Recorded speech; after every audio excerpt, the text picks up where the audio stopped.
Welcome to the Story a Day podcast. This is Julie Duffy, encouraging you to be a writer today, not someday.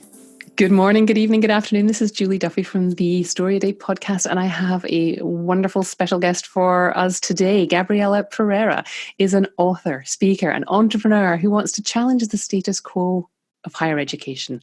As the founder and instigator of DIYMFA.com, her mission is to empower writers, artists, and other creatives to take an entrepreneurial approach to their education and professional growth.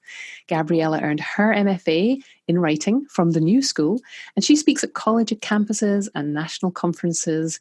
And she's also the host of the DIYMFA Radio, a popular podcast where she interviews best-selling authors and book industry professionals. She's also the author of the book DIYMFA, Write with Focus, Read with Purpose, and Build Your Community. Gabriela, welcome. Thank you for having me. It's so great to be here, Julie.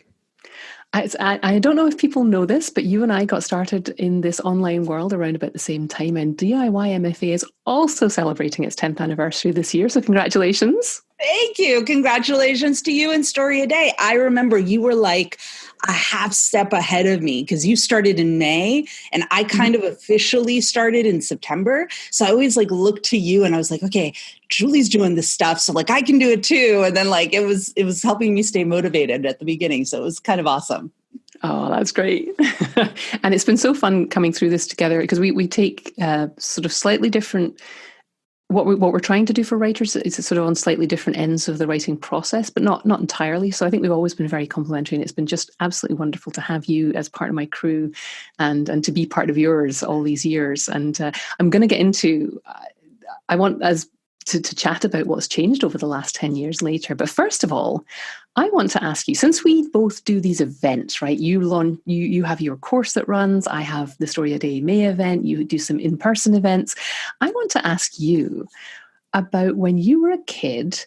Can you tell me about a holiday or a family celebration that stands out in your memory and what it was like, and where would we have found little Gabriela at that event? So the minute you said event, the first thing I thought of was theme parks.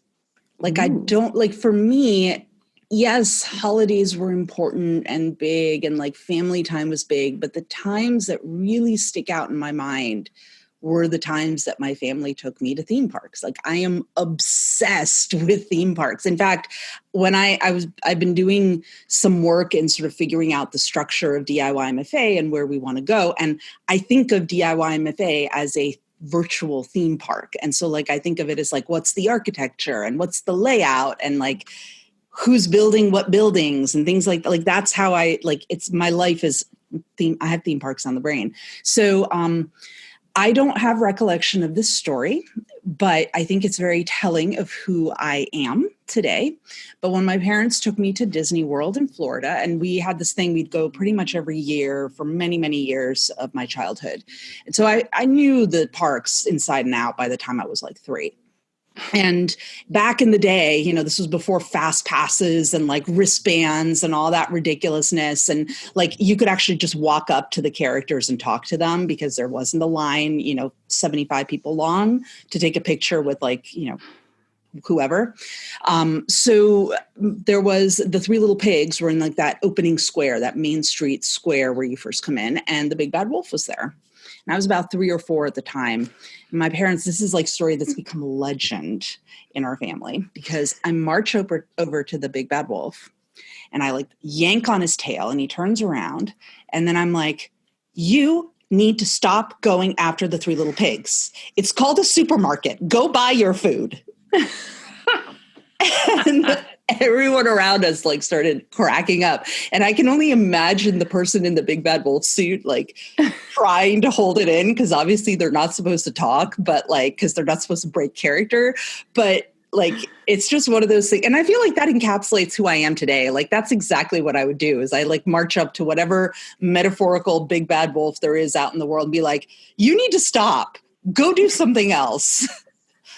And so I guess that is part of the impetus behind DIYMFA, right? I mean, it's not that you're against traditional education. What are you, tell people about your your mission and why you do the thing you do. So I always like to, like you said, I'm not against the traditional MFA. And I always like to be very emphatic about that, because people often think because I'm DIY MFA that somehow I am anti-MFA. That is not true. What I want to call attention to is that the traditional MFA does a really, really good job of serving a very small group of writers. And that group is infinitesimally tiny because it's the writers who need a structured program, need to show up in a classroom in order to learn, the writers who want to work on more literary stuff. So they're writing either short stories or literary fiction or poetry or essays. So not genre. And there are people who have the money to spend on, a $50,000 a year or $40,000 a year MFA program. So that's a very small group of people. But the MFA model is basically one of the only options available to writers. I mean, yes, there are a couple of local schools here and there. New York City has Gotham Writers. I took several classes there.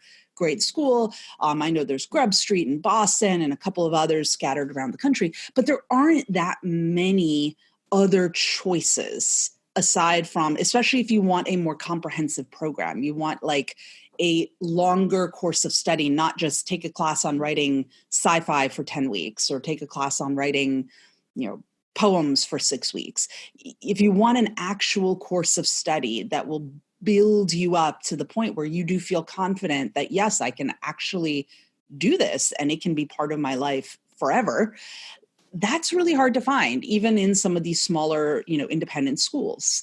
And so what I wanted to build was an alternative that did give people that framework that could last them more than just 10 weeks here or 5 weeks there, or how many weeks in a classroom, and actually set them up with the skills that they need to achieve the same goals they would be able to achieve after doing a 2-year MFA, but have it be not locked in to a particular location, have it be something that people can access anytime, anywhere, depending on no matter what time zone they're in, no matter what continent there are. And we've got people from all the continents. It's kind of amazing. And except Antarctica, but I was going to ask, but that seemed petty. So yeah, come on. I don't think they're actual residents in Antarctica. Yeah, and the people who are there have got stuff to do there, Yeah, they're busy. They're really busy in Antarctica. And so we've got people from around the world. We've got folks who, they're doing different types of writing. They're not just focused on the literary stuff. We do have some folks who write literary or write poetry, et cetera, but it's not only for them. It doesn't just cater for them. And it's also not ridiculously expensive. It can actually be a manageable proposition for people who want to increase their writing skills. The other thing is that there were a couple of things I quibbled with in my own MFA experience. And this is where I think people kind of think that I'm anti-MFA, because there were a few things about it that I wasn't 100% satisfied. One of those things was the lack of instruction around the publishing side or the career side. And I think this is, while this may have been true only for my program, I have a hunch it's true for many, because I have a lot of friends from other MFA programs who've had similar experiences. And I'll admit, my actual program, while the program as a whole wasn't really good at the publishing thing, I was in the writing for children division, which actually within that teeny tiny cohort was incredibly good at the publishing stuff. And even then I was a little dissatisfied. So there was that element of it. The other thing that I didn't really like about the MFA is that it ended. And so it's kind of like you come in and it's baptism by fire for like 2 years, and then all of a sudden you're done. And they're like, okay, see ya, bye. And I know people who never finished their manuscript that they were working on during their MFA. Yeah. And so I think you had just finished yours when I started Story a Day, right? And I remember, I seem to remember that was one of the reasons that you wanted to be part of Story a Day, was because you were looking for that next way to... I had just graduated, or I was about to graduate. Like I was in the end of my thesis when I joined Story a Day. I think it was the first Story a Day, right? It was, yeah. And then, and that was also the impetus for creating DIYMFA, because I wanted to continue exploring and writing and connecting with other writers. So that is my long-winded answer to why I do what I do. Now, one of the things I really like, and I think I haven't. Never went through the MFA system, so I don't know. But I don't see this many places as this 3-pillared approach that you take. It's not just about the writing. It's about building the whole life. So if you want to talk a little bit about the 3 pillars that you've built this on, that would be great. Yeah. So the 3 pillars, it actually started out more like 15 pillars or something.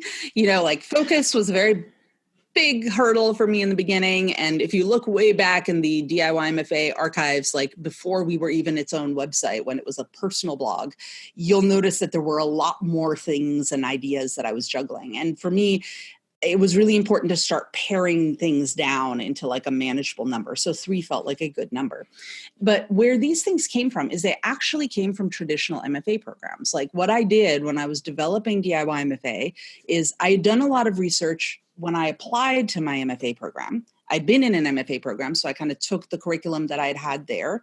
And then I looked at the curricula of the various MFA programs that I'd applied to and others as well, and started looking for common denominators. Like what were some of the same courses that even though they have different names, but like they're kind of covering the same things. And I noticed a lot of common themes coming up again and again and again. One of them was the workshop was a big thing. And the workshop was both writing but also community. It was about bonding with your fellow classmates and exchanging your work and getting feedback. There was also pretty much in every single program I looked at, some sort of literary component, some sort of literature class, whether it's you were expected to read a certain number of books in a given semester, like if it was low res, or you had to take an actual English class, but for grad students. I know my program had that. And so I started looking at these things, and then I realized there was also usually some sort of community element. The workshop was part of that, but there was often a speaker series, or in my program, they had a requirement that every semester we had to attend at least 8 literary networking events. And that could be a visiting speaker coming in and giving a talk at the campus, or going out into poetry slams or other places out in the community where we would be engaging with writers presenting their writing. So, and they were very clear. They didn't want us to be taking other workshops, going and taking a free workshop or going to a conference wasn't the same as going and experiencing a writer who was sharing their work. So it was a very big component. So that to me was really it kind of hit home. So I started thinking okay, what are the 3 buckets? Well, there's a lot of writing, there's a lot of reading, and then there's this community thing. And so I started, putting the 15 buckets or whatever. I started saying, okay, well, creativity kind of falls in the writing bucket, and analyzing your reading is kind of in the reading bucket, but then building a reading list or choosing your books, that's in the reading. And I started putting things into the different buckets until I got the 3 pillars: write with focus, read with purpose, and build your community. Now, in the more recent years, I've actually stepped back and started thinking even more abstractly about these 3 buckets, because I think that they actually apply beyond just in the writing space. I think that they apply to any creative endeavor. So write with focus, I now think of as creative output. And I always put that one first, because I firmly believe that you should create before you consume material. Because otherwise, if you don't create and make room in your brain for new stuff, you can't, it's like in one ear and out the other. You can't take stuff in until you've gotten your internal stuff out and made some room. And then the reading is the internal, the input, the creative input. And then the building is the creative exchange. And what's really interesting to me about creative exchange of ideas is that it's multiplicative, it's exponential. So I was at a conference a few years ago where a presenter gave us an example. And she said, if I have an apple and you have an apple and we trade apples, we still each only have 1 apple. But if I have an idea and you have an idea and we trade ideas, we now each have 2 ideas. And then I started thinking on that and took it a step further. And I was like, well, if I have 2 ideas, but I build with both of them, or I build on both of them, those 2 ideas that I just exchanged with one person can become 4 ideas or 8 ideas or 200 ideas, depending on how you combine them. So there's this whole thing around exchanging your creativity, the creative exchange part that can just make make creativity explode in an exponential fashion. Wow. Yeah, my brain is now exploding. That's fantastic. I talk to so many people who are interested in the connection part. We talk about the connection part of Story Day a lot, as the connection between the reader and the writer. But what goes on, I think, during the challenge is that kind of exchange among writers. And I know from experience, and I know you'll have seen the same thing, that when you get together in a room with other writers, it makes everything easier. Yes, we are word wizards living in a muggle world. We need to find each other. We really do. And I so much appreciate the work that you do, because so many of us feel alone. And we are in isolation. I talk to people all the time who are not in big cities and who don't have a writing program within, or even a writing group, or even a library within an hour of where they live. And they just don't know where to go and what to do. And there's a lot of information on the web, obviously. And writers, we were there right from the beginning. There's lots of stuff for writers out there. But I think what you've done is you've put together a framework for people to say, if you want to write, there's a reason it's hard, because you need all of these pieces. Yeah. And it's not something that people talk about very much. So thank you. Oh, thank you. I wanted to touch on something that you said too, the idea of the community with fellow writers and then community with readers. I actually think of the community piece as having 3 sub pieces, and that they're all equally important. And I find that a lot of times writers they don't focus on all of them. So like one of them is, with your colleagues, community with your peers, with your fellow writers. There's community with your readers, right? Like connecting with the people who actually receive your work. And then there's community with the publishing industry. And those 3 things are very different things. And the version of yourself that you bring to each of those things is going to be different. And what I find is that, so like one of the places where I find that writers trip themselves up is that they stay in the with their peers zone for far too long. And that's, I get it. It's comfortable. I was in that zone for way too long. I was focusing on just chatting with my peers and being in the trenches together. And like, I didn't stop and think about who was going to be receiving my work and how am I going to find these people and how am I going to connect with them and build that, personal interaction with them. And the other thing is that people often forget their readers and skip straight to publishing. And like that part, especially at conferences, you see people getting really obsessed about the publishing, like, the networking and the agents and all that. And like, don't get me wrong, that is very valuable stuff, but you ain't going to get there until you finish your manuscript. And so like, you kind of want to work on the earlier parts of the process before you like put all of your attention on that piece of the puzzle.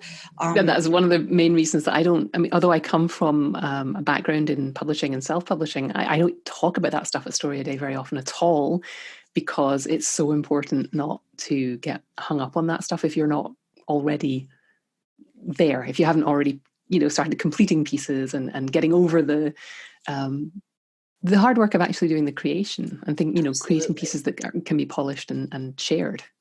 At DIYMFA, we have a policy where we do talk about publishing, but we give people permission to not actually do anything with that. And we emphasize that a lot because I think it is important to know what's coming. I think it's important to have an eye to the horizon and know if you're about to like run up against some cliffs. Like you need to know what's coming down the road or down the ocean. But there's also like, you can know what's there, but not actually act on it in any way and just kind of store it away in the back of your mind. So like even in our flagship course, we have a module, a section at the end on publishing. Most people don't do that module when they first join the course. They save it, they wait, and then they do it when they're ready. And we give people permission to do that. In fact, we make the course available indefinitely because we know that some people aren't going to be ready for some of those things.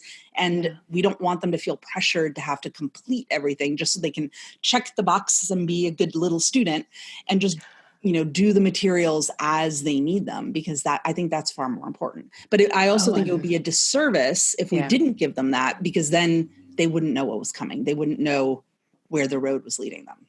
And those are the conversations that I tend to have with people once they get into the Superstars program, because usually at that point they're completing stuff and they've been doing this for a while. And we start talking about stuff, and we do actually in that group share tactics and places to submit and things like that. But it's something that I think you need to be aware that you don't have to worry about yet at the beginning. Yeah. And I love the fact that you said you, of all people, are giving them permission not to be perfectionists. I know. It's, oh man, I've had to get over my perfectionism, and And we all do. I think that's such an important lesson. In fact, I'm sitting here holding my copy of your book, which is festooned with sticky notes still, because it's so densely packed with wonderful information. And I opened it up to this page, the Fail Better page, because we both love acronyms, and you've got a lovely little acronym here for FAIL. And this is something that I think is very, very important for people coming into the Story a Day world, because it's all about that. That's really what Story a Day is about. It's not really about writing a story a day. It's about trying to write a story a day and letting yourself fail and letting yourself write badly and living to tell the tale. So would you mind telling us a little bit about your FAIL acronym?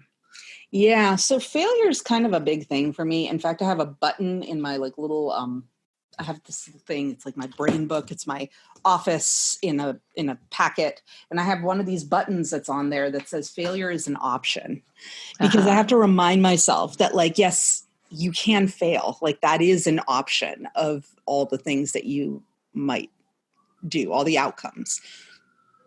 And the whole failure thing, so it originally came from a quote that I learned from Samuel Beckett, who says, ever tried, ever failed, no matter, try again, fail better. And especially in the tech space, and I apologize, there's sirens on my side, occupational hazard living in New York City. Well, that's what I mean. Isn't failure is not an option? Isn't that from a very New York film? So I was going to say.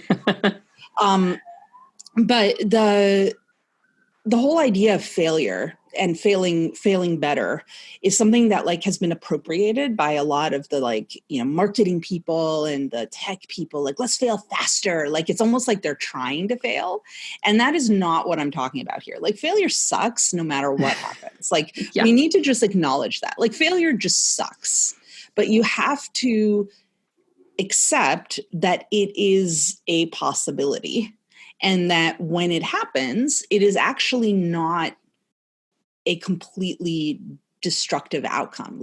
No matter what situation, no matter what happens in a given situation, you have two choices. You can either succeed or you can fail and learn from that failure. You could also fail and not learn, and that would be the useless choice. But we're hoping that you will fail and learn from the failure and then course correct and do something better. And so if you think of failure as incremental steps towards success, as opposed to being a dead end, most people think of failure as it's a dead end. Or they're, techie people and they're thinking, let's fail. And it's that's just crazy. But usually we need to there's a middle ground. You can think of failure as an incremental step where you're getting closer and closer and closer to your goals. And a mentor of mine once gave a really great analogy. Even though I don't golf, this really resonated with me. So Kelsey Ramsden talks about goal setting and shooting for your goals by likening it to trying to get the little ball in the little hole at the flag on the green.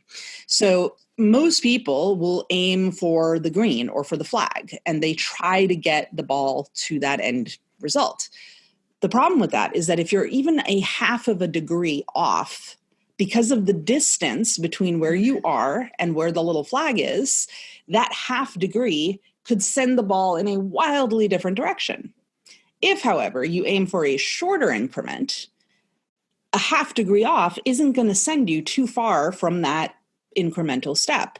And then from that step, you can course correct and eventually get to your goal. Now, granted, in terms of playing a golf game, you will probably hit the ball way more times than par, but it's still going to be a more efficient way to get to your goal, especially if your goal isn't golf, but something else like writing a book. It's far more effective to shoot for the smaller increments than it is to try to shoot for that end result, the book in your hand or on the bookshelf at a bookstore, because there's a lot of places where things could go awry between, putting pen to page for once upon a time and when you finally hold the book in your hands. Whereas if you have these incremental steps, you can make adjustments as you go. I was reading an interview with and I was reading an interview with Dean Koontz this morning, and he when they asked him about, I think it was advice for writers, he basically said you've got to enjoy doing this and you've got to take satisfaction from doing the work. And this is a man who sold, a lot of books.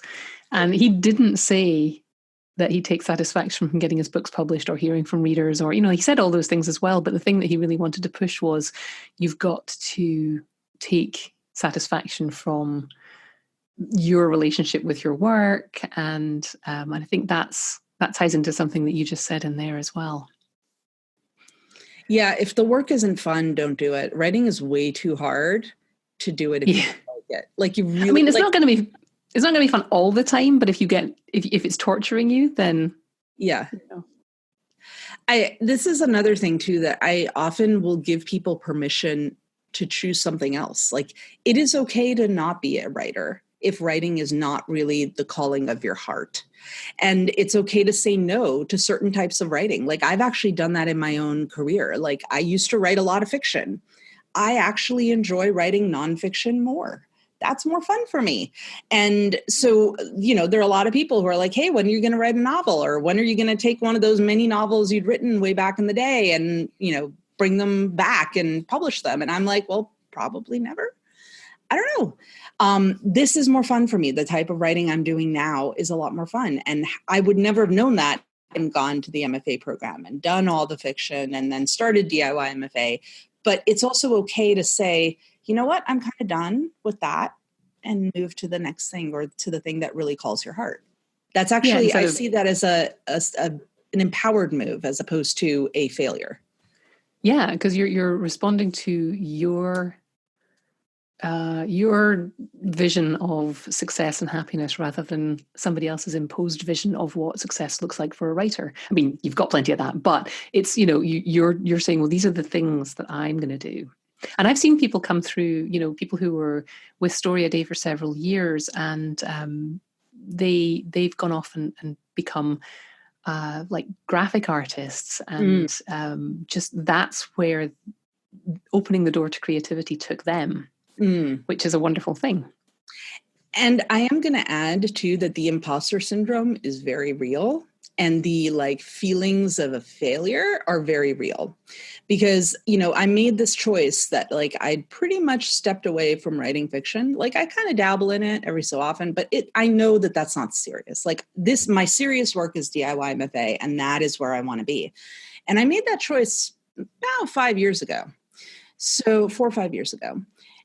And even though I've made that choice, every so often when I run into writing friends who knew me from before, there's that moment of awkwardness where they're like, so Gabriela, are you still writing? And I'm like, well, yes, I'm still writing. What do you think I do with my day? Of course I'm still writing. I write all the time. Am I writing fiction? No, actually I'm not. Thanks for asking. It's a very bizarre thing, but there's this feeling I think that people have that if you're not doing a certain type of writing, it's not real writing. And this is one of the things I love about Story a Day. It's one of the things that I like to encourage our writers at DIYMFA to do, that any writing is real writing. And you just have to say, I'm doing real writing, and then just do it. What hangs us up is that feeling of am I doing real writing? Is this what everyone else is doing? And you're kind of like that fourth grade student looking at other people's papers. Am I doing the assignment right? And if you are writing fiction, maybe you discover a love for science fiction or romance or something. And then I talk to a lot of people who have imposter syndrome because they're not trying to write the great American novel and win the whatever prize. And I'm like, no. Guess what? Romance writers make a lot of money. Like romance writers are incredibly successful. Like there is and people love to read your books. Yeah. Absolutely. There's nothing wrong with genre. We're in the middle of a enrollment period. I don't know if by the time this airs, if we'll still be in the middle of the enrollment period, but if we are no longer there, we do have a waiting list. So if folks head on over there, I can send you the link, I guess, Julie, and then folks, if not, they can get onto the waiting list. Other than that, I mean, it's the 10-year anniversary. So I'm kind of putting a lot of pressure on myself because I really want to smash it out of the park for 10 years. But it's a little scary to be saying this publicly, that I feel like if I say it publicly, then I have to do it. We are very strongly considering doing a live event this year. So, yay! That's like the big thing that I really, really want to do this year because it's our 10 years. So like we got to do it. And I love live events. Yes. And you've dabbled in that before with writing hangouts and stuff. Yeah, we've done some hangouts and we've done some sort of like when sort of attached to other conferences where like, well, if I'm going to be at a conference, I'll do a meetup with other people who are at that conference. But like this would be the first time we do our own actual live in-person thing that is not attached to other things. Well, we will stay tuned for the details because I'm sure that will be awesome. Okay, now I know that sounded like we had wrapped up our interview, but actually Gabriela and I went on to talk about an issue that is, I think, really important for a lot of creative people, and that is mental illness. So in 2 weeks' time, I'm going to have the second half of this interview where Gabriela and I talk about mental illness, creativity, what is helpful and what's not helpful when talking about these things and when dealing with these things. And it's a really great, frank conversation. I think we'll just add another tool to the toolkit that we carry around with us as writers to get our work done, to be more compassionate and more connected to other people. So I do encourage you to come back in 2 weeks for the rest of that interview. And meanwhile, DIYMFA's flagship program is open for enrollment right now here at the end of February, going all the way to March the 6th. So I encourage you to go over to DIYMFA.com and have a look and see if you think that that program is something that might fit with you right now. We've got Story a Day May coming up later in the spring. But if you're looking for something else, take a look at the DIYMFA program and see if you want to spend some time with Gabriela and her crew as well. I will wrap it up for here this week. Next week, I have another interview for you, this time with a sexologist. And we talk about what we're really talking about when we talk about or write about sex. So it's a fun conversation. It's not at all somber or awkward. So I think you'll enjoy that too. And meanwhile, keep writing. Thanks for listening. Why not come over to the blog at storyaday.org and check out this week's writing prompts and articles. And in the meantime, have a great creative week and, of course, keep writing.